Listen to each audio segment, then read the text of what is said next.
дэмжиж байгаа энэ асуудлыг ер нь зүрх судасны асуудал Монголд хүнд байгаа нь. За тэгэхээр энэ эмнэлэг онцлогын төвд төхөөрөмжтэйгээр барих юм ээ. Тэгэхээр одоо энэ 3 дугаар эмнэлгийн хашаан дотор барих юм уу, хаана барих гэдэг тийм талбай байгаа юм. Энэ үеийн одоо эмнэлгүүд газар аллаа шүү дээ. Энэ хотын захиргааны дарга нарын мөрөөтэй, эмнэлгийн дарга мөрөөтэй хашаага бүр ингээд газар алдсан. За нэгдүгээр, хоёрдугаарт мэргэжилтэн боловсон шир хангалттай байна.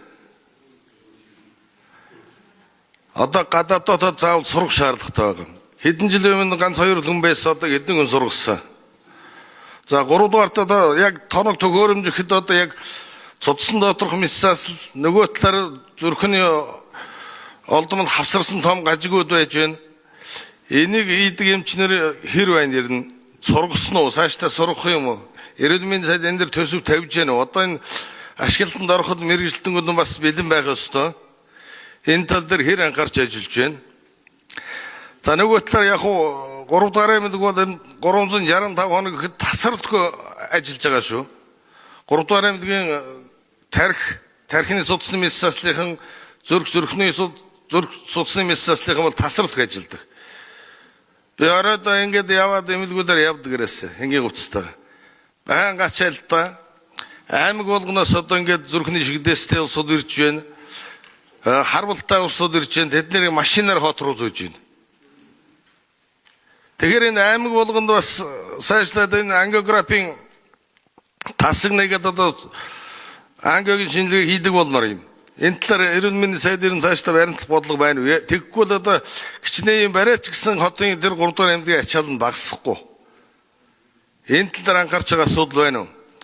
За Баян-Улгийн аймагт том онцлогын төв барьсан дэлгэр жаргал сууж байгаа юм байна. Сая эмнэлгийн өчтөр очсон чинь тэр барьсан барилгын хөлөөд гэж өгөхгүй миний санхүүжилтээ өгөөд бүр хэл ам болоод би хөрөөд ирлээ. Энэ уртлын кодыг та нар яагаад ингэж өөрчлөөд явуулсан? Уртлын код гэрээ хийхгүйгээд явуулсан байна. Энэ худал ажиллагааны газар очсон, эрүүл мэндийн яамд 2 удаа очсон, тэгээд аймаг руу явуулсан. Та нар арайч тийм хийж болохгүй шүү дээ. Алслагдсан аймаг тэнд ч одоо зүрх судасны янз бүрийн шинжилгээ тархины хагалгаа газар дээр норох төр вакуумчсан 3 өрөө хийж өгсөн. 3 өчтөр тэр хүн хэлж байна. Би 100 ортой эмнэлэг гэсэн 150 ортой болгоо барьж өгсөн шүү. Та нар анхаарахгүй ингээд надад өөр хэрүүл хийгээд ийм асуудал гарсан. Энэ дээр та нар ямар хариулт өгөх? Дараа тодруулъя. Чин бүрэн сайд хариулна. За эмч хүн бас яг чухал асуудал асууж байна. Байшил бол улсын 3 дугаар төв эмнэлгийн хашаан дотор зүүн урд талдаа байгаа. За энд одоо бас нэг тодорхой хэмжээний газар алдчихлгүй ингээд найдвартай хадгалсан. Нөгөө талаараа давуу тал нь дэд бүтцтэйгээ шууд холбогдож байгаа. Энэ бол их том давуу тал байгаа. За мэргэжилтэн бол одоо өнгөрсөн 24 жилийн хугацаанд 5 хөтөлбөр төслийн хүрээнд 4,000 гаруй давтан сургалтуудыг эмчнэр эмнэлгийн ажилтныг сургасан байна. За дээрэс нь өнөөдөр ганцхан одоо улсын 3 дугаар төв эмнэлэг судсан дотор зүрх судасны дээрэс нь тархины ангиографийн эмчилгээ хийдэг биш, олон эмнэлгүүд хийж чаддаг болсон. Тэр үтгийг л одоо бүсийн төвүүдээр хүртэл ангиографи аппаратуудаа болоод хийж чадж байгаа нь өнөөдөр тоног төхөөрөмж болон мэргэжилтний бэлтгэлжүүлэлт бол нэлээдгүй сайн явсан. Гэхдээ энэ үргэлжлэн дасралтгүй сургалт явж ээж шинэ технологиудыг, шинэ эмчилгээний аргуудыг нэвтрүүлэх үйл ажиллагаа бол дасралтгүй явна. За мөн бас одоо бахархууштай зүйл бол одоо Монгол улстай манай одоо улсын 3 дугаар төв эмнэлэг тэр үтгэл хувийн сонгогдоо эмнэлгүүд зүрхний одоо гажгийн нээлттэй хагалгаа мөн одоо судсан дотор юуны хавлагын гажигтай цоорхотой хүмүүсийн хүртэл хагалгаа хийж чаддаг болсон явдал бол өнөөдөр манай Монголын ангаах ухаан бас өдий зэрэгтэй хөгжиж дэвшсэний бас нэг тод гэрч юм аа. Тийм учраас энэ чиглэлд бол одоо сургалтууд бас нэлээдгүй сайн бэлтгэгдээд үйл ажиллагаа амжилттай явж байгааг танд бас хэлье.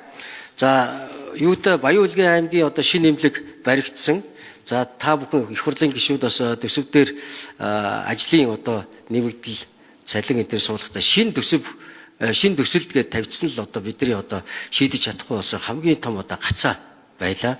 Тэгээ энэ одоо магадлангаар нөгөө ажлын хөлс нэмэгдүүлэн олгох барилгын ажилтай холбоотой энэ төсөв 3.4 тэрбум төгрөгийг одоо шийдэж чадалгүй ингээ байдал бол маш хүнд байдалтай байна.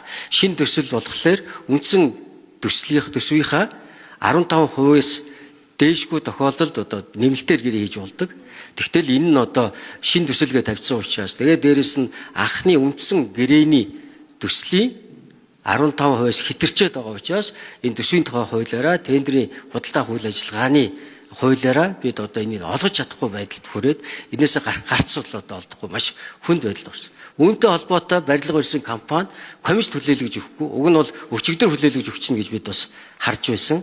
Тэгэхээр яг өчигдөр хүлээлгэж өгсөн эсхийг би бас мэдээл аваагүй байна. Хэрвээ мэдж байгаа бол манай эрүүл мэндийн яамны хөрөнгө оруулалтын хэлтсийн дарга хөрлөтроос нэмээд хариулаарай.